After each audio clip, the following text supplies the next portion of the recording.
Hey, it's Mike with Beyond Aesthetics. So at this point, you've been logging your food intake, you've got your calorie assignments and your macronutrient distribution, your macronutrient targets. So now you're trying to figure out what might you need to eliminate, reduce, or even replace in your diet.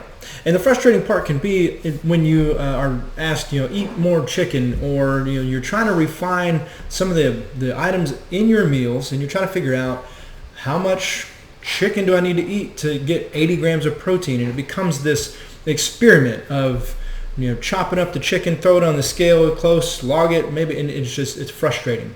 So I want to offer you some tools and a little bit of guidance on how you can start structuring your meals. So when you're looking at your day and you're looking at your week and your grocery plan, you can start to figure out, how do I want to organize my meals, and how do I need to think about them in order to meet my calorie targets so I can stay on track and ultimately hit your goals.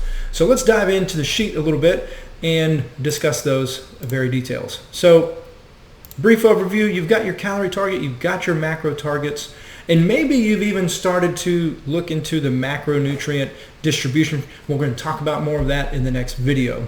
But if you click over on the second tab here, this meal builder, you're going to find that I've got some protein, carbs, and fats kind of broken down for you here, and they're all top down, left to right, how I want you to start seeing your food.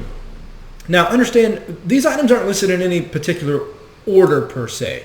These are items that I would recommend, and they kind of are in a little bit of a preference based on their value to your diet. Either they're high in, for example, the white fish, you have tuna, cod, and halibut, etc. Those are going to be extremely high in protein, low in fat, low in calories, and so those are probably going to be a good idea to include in your meals pretty often. And then followed by some lean red meat, so your top sirloin, top round, those types of cuts. Now your shellfish, right, your shrimp, scallops, and oysters and things of that nature, also incredibly high in protein, but obviously a little more expensive, and they're probably more supplemental to your meals. And then quickly followed by poultry breasts, so chicken breasts, turkey breasts, and make sure that you stick skinless and stick to the breasts, because the thighs and wings tend to be a little more have higher fat contents. And then obviously we can get into egg whites. That's about as pure as protein's going to get. Eggs are also a great option, but because of the fat content in the yolk, you should add those. Just don't go overboard. Your entire protein distribution shouldn't come wholly from eggs. And then obviously your protein powders, and then we have things like fat-free yogurt or even cottage cheese. You have to eat a lot of those to accumulate high levels of protein, but I'll share some tips in some future recipe ideas. So your first consideration when constructing a plan for a meal is the protein source, and making sure that you are hitting your protein requirement for that meal. The next piece is going to be the vegetable consideration. You should probably have some serving of vegetable with almost every meal, and the protein and vegetable is really going to help your compliance with the diet, because you're eating in a caloric deficit and you're doing that for a sustained period of time. So being able to feel full and increase satiety is going to be important. And then have that to say that protein is also going to require the greatest amount of calories to break down, if you remember from the previous video. And then, so to say, the vegetables are going to provide a lot of the micronutrients, vitamins, minerals that you need in order to stay healthy when we're in a caloric deficit. That way you're not having to supplement so much. So that's why we emphasize the protein in vegetables as much as we do. Now, depending on the meal, okay, how your macronutrients are distributed throughout the day, then we go to the carb sources. Now, vegetables do have a degree of carbohydrates in them, but the great thing about that is they're mostly negligible, okay? The calories and carbs from vegetables almost don't even need to be considered. You're not going to gain weight and bust calories and get fat on vegetables, mostly because these are what we'll call net carbohydrates. Most of the carbohydrate comes from fiber, and it can't be used as energy. It's not going to be stored as fat. So that's your emphasis, okay, if you will, to increase the amount of vegetables in your meals. The other actual carb sources, when we're looking at a carb distribution, here's the recommendations I have. If you're going to stick with starches or grains, potatoes and oats should be pretty high up on your choice. They are nutrient dense, a lot of potassium in the potatoes as well as other minerals. And then your oats obviously have fibers and a lot of good antioxidants and phytonutrients, things of that nature. Quinoa and rice, not as nutrient dense, but good carb sources nonetheless. And then your berries and your melons. These are also going to be incredibly delicious. They're going to be great to kind of add and supplement to your meals. And they're very low in calories. So things like blueberries, blackberries, raspberries, strawberries, all very low in calories, as well as watermelon and honeydew. Now, when you start looking at apples and bananas, they're a little higher with carbohydrate because of the fructose content. So use those sparingly, just kind of cautiously, where you're going to throw those into your day.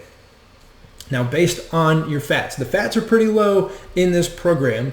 So if your protein source and distribution still allows for some fat, here are the preferred sources. Obviously, nuts are going to be a great source, avocado, and then maybe olive oil or even dark chocolate. Dark chocolate should probably be higher on this list because that's going to increase the or provide the sweets that you like to kind of give you some of those desserts, and really rich in antioxidants and essential fats. Now, the next piece is this amazing tool right here, and this is kind of the crux. I will say I'm going to expand on this feature very soon, so you'll be able to utilize this a lot more, and I'll be sure to give you a video update when it does. But if we slide back over here and we look at, based on when you're going to work out, how many meals a day you want to eat, what's awesome is right here you can kind of build out. We're going to take away the frustration of trying to figure out how much you can eat. We can do that ahead of time. So what's going to happen is this is all based on that first meal of the day for now. Like I said, I'm going to expand on this. But basically, select the meals that you want, and it's going to spit out your distribution, okay? And then from there, you can pick your main protein, your main carb, your main fat, and look at how much tuna in weight of grams can you eat to hit your protein requirement. So if your protein requirement is 83 grams, then that's 326 grams of tuna on the scale that you would eat in that meal. So this target, this 83, is the mid-range, okay? And so the 78 is going to show you that minimum. So remember, we want that plus or minus 5. So here's this. And this is the reason I do the math that way is because you'll see, hey, some of your carbohydrate sources might have a little bit of protein or some of your fats, right? So we kind of just err on the side of caution there. And you can do the same thing. You can come in here and select from this drop down. Now, this is not all inclusive. These are just the food database that I have gathered. So if there's something you would like to see added in any food group, let me know. I'll add it to it in the next update. But you can pick your fruits or anything of that nature. You can have a banana. You can have 170 grams of banana to reach 39 grams of carbs. And then if you have 12 grams of fat here, you can have at least 58 grams of dark chocolate. And you can, again, this is a meal builder, so you can kind of put this together however you'd like. So if you want to have some cod and then some asparagus, looks like I need to add some asparagus in here. Maybe some strawberries and some dark chocolate. There you go. Now the cool thing that I've also put in here is this little indicator that based on your input, you are either well within your range or you're outside of or under. All right. So with this combination, we are perfect. We are well within our macronutrient and calorie goals.